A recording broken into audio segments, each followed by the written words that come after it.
Buenas tardes, estamos comenzando un vivo de FUCA. Retomamos los vivos de los lunes de Fundación Cáncer FUCA. Hoy nos ocupa un tema muy importante, que es el cáncer de colon. El mes de marzo es reconocido internacionalmente como un mes de concientización sobre el cáncer de colon. Particularmente el 31 de marzo es el Día Mundial del Cáncer de Colon. Entonces quisimos en Fundación FUCA iniciar los vivos de este año, del año 2024, en este mes, ocupándonos de este tema tan importante. Bueno, para quienes todavía no nos conocen, les cuento que Fundación Cáncer FUCA es la fundación dedicada a la docencia, investigación y prevención del cáncer, y precisamente estos vivos que hacemos en Instagram, estos vivos de los lunes por la tarde,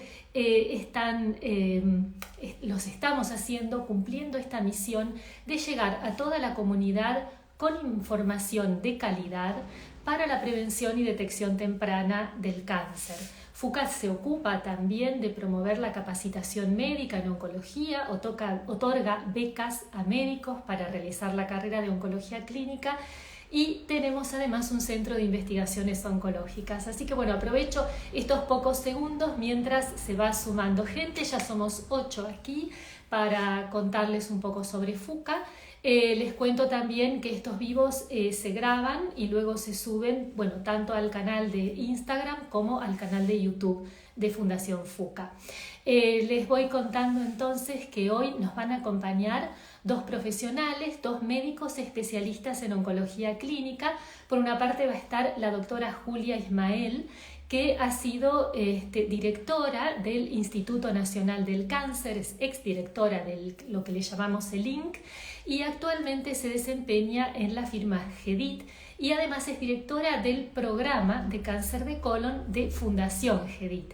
Es además Julia, la doctora Ismael, cofundadora o co-founder, como se dice en inglés, de Women in Global Health Argentina, que es una organización dedicada a promover el liderazgo femenino en salud. Y nos va a acompañar también el doctor Juan Manuel O'Connor, que, bueno, como dije, también es médico especialista en oncología clínica. Se ha especializado contando con una beca de Fundación FUCA en el Instituto Alexander Fleming, y hoy integra el staff médico del Instituto Fleming y es jefe del área de tumores gastrointestinales del Instituto Fleming. Bueno, vamos a ir ya incorporando a nuestros invitados. Por un lado, nos acompaña la doctora Ismael. Vamos a ver si se puede sumar y a ver si puedo ir sumando también al doctor O'Connor. A ver. Ya estamos con la doctora Ismael. Hola Hola, Julia, ¿cómo va? Creo bienvenida a que este Juan está canal por de ahí FUCA. también. Y a ver ahora aquí, Juan Manuel O'Connor. No. Sí, Juan Manuel, a ver, te voy a... te voy a invitar, a ver, JM, aquí estás, invitar. Doctor O'Connor, acabo de enviarle la invitación para sumarse al vivo. Aquí estamos. Bueno, Ahora sí, buenas hola. tardes. Bienvenidos a los doctores, muchas gracias por estar con nosotros. Les contaba entonces que contamos hoy con la presencia de dos especialistas en oncología clínica y también dedicados al estudio y al trabajo, a la atención médica en el caso del doctor O'Connor, y a la concientización sobre la prevención del cáncer de colon en el caso de la doctora Ismael. Hola, nos saludan desde Madrid. Hola Gisela, bueno, bienvenida.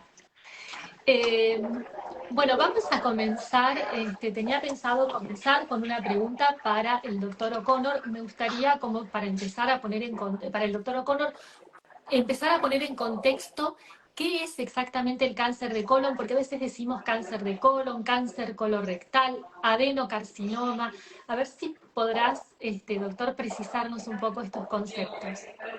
Bueno, buenas tardes para todos. Gracias, Gabriela. Gracias también al autor Ismael que va a participar con nosotros. Bueno, el tema más importante es para explicarle a la gente es esta alteración que se produce en la zona de la mucosa del intestino, ¿no? El colon nosotros llamamos de manera genérica el intestino grueso y eso es donde hay una alteración, un cambio en esa mucosa que genera un crecimiento celular y eso muchas veces determina esta aparición del pólipo y el pólipo se puede transformar justamente en un tumor maligno y entonces ahí hablamos ya del cáncer de colon. Es como una sucesión de cambios que se van a producir para finalmente desarrollarse el cáncer de colon. Y eso tiene algunas implicancias prácticas que justamente lo vamos a discutir después con Julia y tienen que ver con la prevención y por qué siempre decimos que es una enfermedad prevenible, ¿no? Creo que ese es el concepto más importante atrás de cómo se transforma, cómo se produce este tumor o el cáncer de colon. Ahora, siempre, en todos los casos, siempre deriva de un pólipo o hay algunos casos especiales, raros, que no se forman de esa manera. O sea, siempre deriva de un pólipo. Claro, en general siempre deriva de un pólipo. No sé, Julia, si vos querés aclarar un poquito más de cómo es esta alteración que se produce también, ¿no? Sí, claro, gracias por la invitación y bueno, bienvenidos a todos los que se están sumando.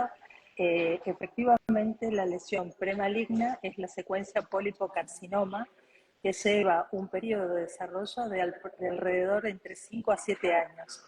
El pólipo no siempre es una verruga, una lesión sobrelevada. Hay tipos de pólipos que son planos también y esos son los que requieren más atención de parte del endoscopista para poder detectarlos durante la inspección directa que es a través de la endoscopía. Pero en general, en el 99,9% es una secuencia de pólipo-carcinoma y siempre tiene que encontrarse la lesión precursora y ahí está la clave de por qué es prevenible esta enfermedad, porque tiene un largo periodo preclínico previo al desarrollo de la enfermedad oncológica y porque esta lesión, el pólipo o la lesión premaligna, es detectable con métodos complementarios como la colonoscopía, que es el gold estándar, es decir, la prueba de oro que permite la detección y remoción de la lesión, y también otras pruebas como el test de sangre oculta en materia fecal, que es una forma inocua, que no es invasiva, que se realiza sin preparación sobre la materia fecal. Es un análisis que uno lo puede realizar, pero esta no es el gol estándar. Claro. Bueno, antes de profundizar un poco más sobre estos métodos de prevención, me interesaría, doctor Ismael, si nos podés contar un poco sobre los números del cáncer de colon, porque nos preocupa realmente porque es un cáncer de los más prevalentes y de los de mayor incidencia, además. Exactamente. En nuestro país, para decirlo en forma genérica, es el segundo cáncer en incidencia en forma de presentación, tanto en hombres y mujeres, y es la segunda causa de muerte por cáncer también en ambos géneros. Y yendo a los números más exactos, se producen anualmente 15.000 nuevos casos y casi 7.000 fallecen anualmente a causa de esta enfermedad. Y lo destacable es que es una enfermedad altamente prevenible, por eso es que es tan preocupante hacer la concientización y es urgente como política pública que todos estén al tanto y atentos con respecto a esta enfermedad. Seguro. Y un mito que me parece que circula sobre cáncer de colon es que hay alguna diferencia en cuanto a los sexos. No es así, ¿verdad? Ataca tanto a hombres como a mujeres. Exactamente, como recién decía, es el segundo cáncer incidente tanto en hombres como en mujeres. Eh, y la incidencia era predominantemente en hombres hace algunos años atrás, pero actualmente la incidencia ha crecido en mayor proporción en mujeres. Entonces es una enfermedad a la que hay que prestar atención independientemente del género. Claro, claro. Entonces, y bueno, ya nos estuviste como explicando un poquito, pero me gustaría profundizar entonces, ¿qué tenemos que hacer para detectar en forma temprana o prevenir el cáncer de colon? El No cáncer de sé, colon es una enfermedad, Julia. sí, hago una introducción chiquita y después Juan capaz que amplía con los métodos. Es una Sí, enfermedad que entra clasificada dentro de las crónicas no transmisibles. Quiere decir que es una enfermedad que se presenta con el transcurso de los años, con el envejecimiento de la persona y tiene su pico de incidencia entre los 50 y los 60 años. Y también tiene una fuerte relación con el estilo de vida occidental, es decir, la dieta pobre en fibras, el sedentarismo y otros factores tóxicos como el tabaco y el alcohol. Por lo que una de los pilares de la prevención es justamente modificaciones en el estilo de vida y tener un estilo de vida más saludable. Y bueno, y Juan, si querés explicar lo de los estudios complementarios. Claro, la parte complementaria de esto que comentaba Julia, ¿no? Que es lo que llamamos prevención primaria. Lo que es muy bueno es que son factores modificables, ¿no? Son variables modificables, porque si uno reduce esos factores de riesgo, que además tiene la ventaja de estar asociado a distintas enfermedades, no solo al cáncer, con lo cual uno estaría reduciendo la probabilidad además de otras patologías, de otras enfermedades. Entonces creo que eso es como también un factor muy bueno para tener en cuenta y justamente trabajar en prevención primaria. Después ya está lo que tiene que ver con prevención secundaria, que es a través de la detección precoz, ¿sí? Y hay distintos estudios, hay estudios que tienen como más apoyo o que son probablemente de mayor difusión, como la videocolonoscopía. Digo mayor difusión, pero no necesariamente implica mayor adherencia, porque recuerden que es un estudio que requiere en algunos casos, en todos los casos, usar anestesia, es un estudio que requiere una preparación. Bueno, tiene digamos, algunos factores asociados que reducen la adherencia, ¿sí? Por eso hoy en día se buscan métodos que puedan ser complementarios para lograr que todas las personas que tienen que hacerse estudios, y estoy hablando de estudios de manera genérica, no refiriéndome a alguno en particular, puedan realizar su estudio de screening o tamizaje, ¿no? Como sería, estamos hablando de personas sanas que, vamos a aclarar, en general a todo lo que nos referimos son personas con riesgo promedio. O sea, son personas que no tienen un factor asociado que implique mayor riesgo de esta enfermedad y que la única variable que los acompaña es la edad, ¿sí? Como Julia comentaba hoy justamente esto de la edad, por eso van a escuchar esto que uno cuando dice riesgo promedio se refiere a población general sin un factor de riesgo asociado, que es como otra población o es otro tema aparte que uno tiene que discutir. Y bueno, el otro test es la sangre oculta en materia fecal,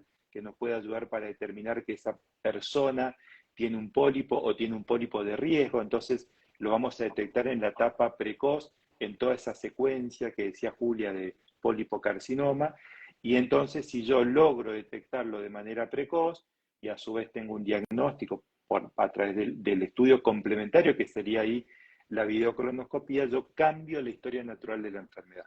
Ese es el claro. objetivo. Modifico la perspectiva y aumento la tasa de curación porque lo detecto en una fase precoz o temprana. Más o menos para redondear el objetivo cuando uno habla de estudios que uno tiene que hacerse, que bueno, no solo es la videocolonoscopía, sino está este otro estudio de sangre oculta en materia fecal, que bueno, es un método que puede tener más adherencia, pero que tiene algunas otras variables que por ahí no lo hacen el método de elección, pero que sí hay que tenerlo en cuenta cuando hablamos de lo que es el tamizaje, ¿no? Claro. De todas maneras, yo creo que el mensaje sería, todas las personas mayores de cierta edad, que me gustaría que me lo completes, que tengan acceso y que tengan posibilidad de hacerla, deberían hacerse una videocolonoscopía y cada cuánto tiempo. Ahí está. ¿Voy yo? Ah, vos. Empieza la doctora Ismael.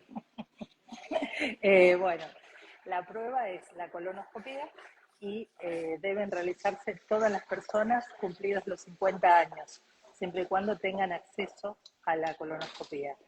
De no ser así, como en muchos lugares del país, incluso en el mismo Buenos Aires, la capacidad de acceder a la colonoscopia es restringida, una de los métodos complementarios es hacer el test de sangre oculta, que si uno hace esta prueba que comentaba es inocua, o sea, no es invasiva, en el caso de que dé positivo solamente es mandatorio hacer la colonoscopia complementaria. Si Claro, no, debe repetir anualmente el test de sangre oculta. Y también, como hace un ratito mencionabas que hay algunos mitos, también hay barreras de parte de las personas, de los usuarios, que le temen a la colonoscopia, temen que sea un estudio doloroso. Sin embargo, la mayor incomodidad o disconfort que trae la colonoscopia es la preparación. La noche previa o los días previos que uno tiene que hacer la purga, pero el estudio en sí es indoloro porque se hace bajo sedación anestésica, así es que las molestias son casi cero, casi nulas.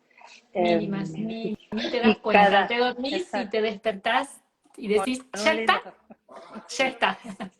y con un lindo sueño. Y cada cuánto, Cada cuánto. cada cuánto varía según varios algoritmos y recomendaciones, según el peso del riesgo que la persona tenga, pero en general puede ir entre 5 a 10 años la frecuencia, no es muy periódico. Y bueno, y si es de alto riesgo se debe acortar Claro, eso se debe complementariamente. decidir, digamos, en la consulta médica y de acuerdo a la situación personal de cada persona y a la situación de cada persona y a los factores de riesgo. Importante entonces esto, ¿no? Perderle el miedo y tomarse el tiempo para hacer este estudio porque realmente es un método de prevención muy eficaz porque inclusive tengo entendido que se puede hasta, o sea que no solo es un método de imágenes para ver si existe un pólipo, sino que hasta se puede permitir la resecar, se dice, la resección del Claro, pólipo, ¿es Sí, correcto esto? justamente. Bien, es diagnóstico y terapéutico sería, porque exacto. nosotros no tenemos manera de identificar claramente la diferencia que puede haber entre los pólipos cuando se los detecta. Entonces, la manera más efectiva es con la resección, como bien vos utilizabas el término, o sacarlo, pero por vía endoscópica, y uno tiene certeza de qué tipo de pólipo es, qué características, y si es un pólipo que se iba a transformar o que tenía riesgo, al sacarlo se termina el problema y uno corta esa secuencia pólipo cáncer que se hubiera producido en esa persona si no realizaba el estudio al tiempo que es requerido, ¿no? Exacto. Sin embargo, me comentaban esta tarde, doctora Ismael, que en Fundación GEDIT realizaron un estudio sobre estos métodos de detección temprana de cáncer de colon. Si nos querés compartir un poco los resultados de este estudio, de esta encuesta. Exactamente.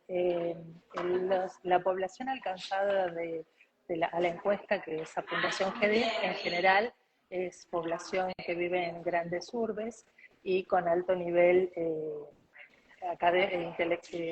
educacional. Sin embargo, el temor al estudio es una barrera importante y el desconocimiento de la importancia que tiene la prevención, sobre todo cuando la prevención justamente se define por hacer el estudio cuando uno no tiene síntomas y Claro. la debe hacer en base a la edad solamente, no hay otro criterio.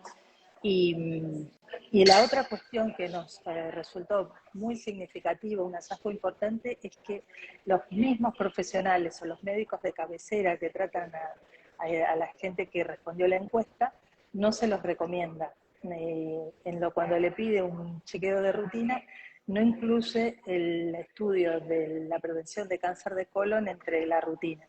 Y eso es como para tener en cuenta porque no solo la población tiene que estar alertada, sino también los mismos colegas que deben también estar al tanto de cuáles son las técnicas, la frecuencia o los grandes ejes de la prevención del cáncer de colon. Claro, claro, por supuesto. Entonces, un trabajo importante también que deberíamos hacer de concientización en los médicos de atención primaria, o sea, los médicos generalistas, ¿verdad? Y Exactamente. doctor O'Connor, hablábamos de entonces de controles, como se dice en general, de tamizaje o de prevención en mayores de 50 años. ¿Y qué pasa con las personas más jóvenes? ¿Hay también casos de cáncer de colon en personas más jóvenes? Bueno, eso es una alerta que surgió con datos en Estados Unidos ya a partir del año 2003. Sin embargo, ellos tardaron varios años después en modificar la edad a la cual debieran comenzar el screening, ¿no? Esto fue como el primer panorama que uno vio con datos robustos que venían de Estados Unidos. Hoy en día en Argentina nosotros teníamos la percepción por la discusión de nuestra atención a diario, que veíamos personas más jóvenes y hoy en día creo que además ya hay datos también proyectados en Argentina de una mayor incidencia y también mortalidad en este grupo de personas, ¿no? Vamos a aclarar que nosotros llamamos adultos jóvenes a aquellas personas menores de 50 años, ¿no? Inclusive en aquellas personas menores de 40 años se los refiere muchas veces, hablando de la patología colorectal, como muy jóvenes. Entonces, bueno, hay factores que están asociados, hay factores que se comparten con aquellas causas en adultos de edad habitual, pero de todas formas yo creo que es importante tener en cuenta que el mayor grupo de incidencia sigue siendo las personas mayores de 50 años, ¿sí?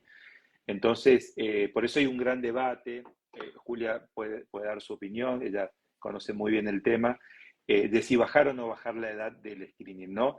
Creo que es un tema más complejo que solo decir, bueno, se baja la edad y con esto vamos a tener los mismos resultados que en un país de altos ingresos como es Estados Unidos. Entonces, por eso hay este debate, ¿no? Y siempre es una pregunta recurrente, ¿no? ¿Por qué no se baja en Argentina la edad si otros países ya lo han hecho? Y Argentina comparte, es una estadística que desafortunadamente compartimos con países de alto ingreso como Estados Unidos, Canadá o Australia, Nueva Zelanda, etcétera, de estar en una incidencia moderada alta, aún en personas de 20 a 49 años. Entonces creo que es un tema que nos preocupa hoy en día, por lo cual estas campañas y esta concientización creo que tiene un eje claro en cómo se debe redirigir para esperar resultados a futuro. Y Julia ahora nos va a contar el tema de la edad y las implicancias que tiene. Julia además participó en políticas del Estado hace algunos años en el Instituto Nacional de Cáncer, o sea que creo que es una palabra autorizada para contarnos alcances y lo que representa la edad en el cuanto al screening. Decimos edad 45 años como es en Estados Unidos, la edad de inicio del screening, ¿no? Julia. Sí, bueno, estás dejando muy alta la vara. Efectivamente, voy a organizar un poco de todo lo que dijiste, que son datos muy importantes. Es cierto que la incidencia del cáncer colorectal está en aumento en todas las edades y por ende también en los jóvenes. Lo que llama la atención y alerta a todo el mundo, literalmente a todo el mundo, es que la incidencia del cáncer colorectal en menores de 50 años aumentó también en las personas sin factores de riesgo, que el cáncer en jóvenes antes era patrimonio de la enfermedad hereditaria agrupada por factores de riesgo o con enfermedades predisponentes como colitis ulcerosa o las enfermedades inflamatorias del colon. Entonces, esas es un subgrupo que se mantuvo estable y sin embargo lo que empezó a aumentar es el cáncer de colon de riesgo promedio en jóvenes. Y por lo tanto es una preocupación, sobre todo en centros de alto volumen como es Fleming, que es un lugar de alta especialización, entonces tiene una casuística mucho mayor y es por ello que incluso se está preparando, gestando la clínica del adulto joven, de cáncer de colon en adultos jóvenes en el instituto, como para atender con propiedad a este subgrupo que es de reciente comienzo su mayor aparición. Para decir en cuanto a políticas públicas y decir que a todo el país, en toda la Argentina, hay que bajar la edad de inicio del tamizaje, creo que todavía es muy prematuro, faltan muchos más datos de incidencia o de mortalidad, pero la situación es que probablemente en algún tiempo sea una realidad también para nuestro país y para lo cual hay que ir preparándose. Por ejemplo, un ejemplo es esto, la clínica del adulto joven, pero hay que tomar otras estrategias que tienen que ver con la prevención primaria y trabajar sobre el estilo de vida saludable, que es uno de los pilares en la prevención. Por supuesto, claro, sí, sí, sí. Y sobre todo aumentar la conciencia, o sea, empezar por el grupo que ya sabemos seguro que se tiene que analizar, ¿verdad? Como prioridad, que sabemos que todavía estamos lejos de lograrlo para ese grupo, Mira, la conciencia real. si querés, dos o tres datos complementarios para que tampoco generar, digamos, miedo o temor, ¿no? En las personas más jóvenes. Pero piensen que a veces estas personas jóvenes, en realidad por ahí no son de riesgo promedio, ¿no? O sea que una buena anamnesis del médico, de identificar que tenga algún factor de riesgo, ya no sería la persona a la cual nos estamos refiriendo, y por ahí esa persona adulto o joven tenía algún antecedente familiar, no lo interrogaron bien, Claro, o tenía algún antecedente, entonces cuidado. O sea, creo que todos podemos mejorar desde lo médico, nosotros con la anamnesis tratando de identificar si realmente es una persona que no tiene un factor de riesgo asociado, o no demorando consultas, por ahí minimizando algún síntoma que presente la persona y que uno claro, piensa, bueno, por la edad que tiene es poco probable que tenga alguna patología neoplástica, entonces el rol del médico. El rol exacto. de la población es con la concientización y con información, ¿no? O sea, tratando de hacer o estimular medidas de hábitos saludables, que además van a servir para otras enfermedades también. Claro. Yo creo que eso siempre resalto. Y bueno, son personas que también están probablemente en el apogeo de su actividad laboral, o sea que creo que a su vez nosotros necesitamos saber cómo contenerlos, cómo tratarlos, cómo informar a los que no tienen la enfermedad, los que uno trabaja en prevención, y cómo tratarlos a aquellos que tienen o cursan esta etapa con un tratamiento, o digamos, en todas las opciones, en todas las situaciones, perdón, tenemos alternativas válidas que tenemos que mejorar todos para brindar una mejor atención y ayudar justamente a controlar esta enfermedad. O sea que creo que hay como varias aristas ahí, ¿no? En las cuales trabajamos para que esto sea mejor y que en un futuro, esperemos no muy lejano, también podamos mejorar la atención y el pronóstico. Claro. Doctor, bueno, aprovecho para contarte que estás recibiendo mensajes de pacientes Sí, muy, muy amorosos que sí, te mandan Sofía, saludos. muchas gracias. Sofía y algunos más, que aprovechamos para saludarlos. Y entonces esto me da pie para hacerte otra pregunta, porque me imagino que cuando recibís un paciente recientemente diagnosticado, se preocupa por ejemplo, en el caso de ser un padre de familia, una madre de familia, por sus hijos, o en el caso, no sé, de familiares directos, ¿se les da, qué consejos se les da en ese caso? ¿Deben hacer algún estudio de tipo hereditario, genético? ¿Cómo se maneja esa situación? Porque me imagino que debe ser una preocupación frecuente del paciente. Claro, bueno, en general lo que tratamos de hacer es tratar de tener certezas en cuanto a los antecedentes familiares, ¿no? Y antecedentes personales, obviamente, que impliquen algún riesgo de enfermedad heredofamiliar. Una vez que uno identifica algún factor de riesgo, generalmente se hace un asesoramiento genético oncológico, donde nos ayudan médicos del equipo, oncólogos formados y de otras especialidades que digamos, trabajan en el área del asesoramiento genético para saber qué tipo de estudios, generalmente es un estudio que se hace en sangre, y tratar de tener certeza.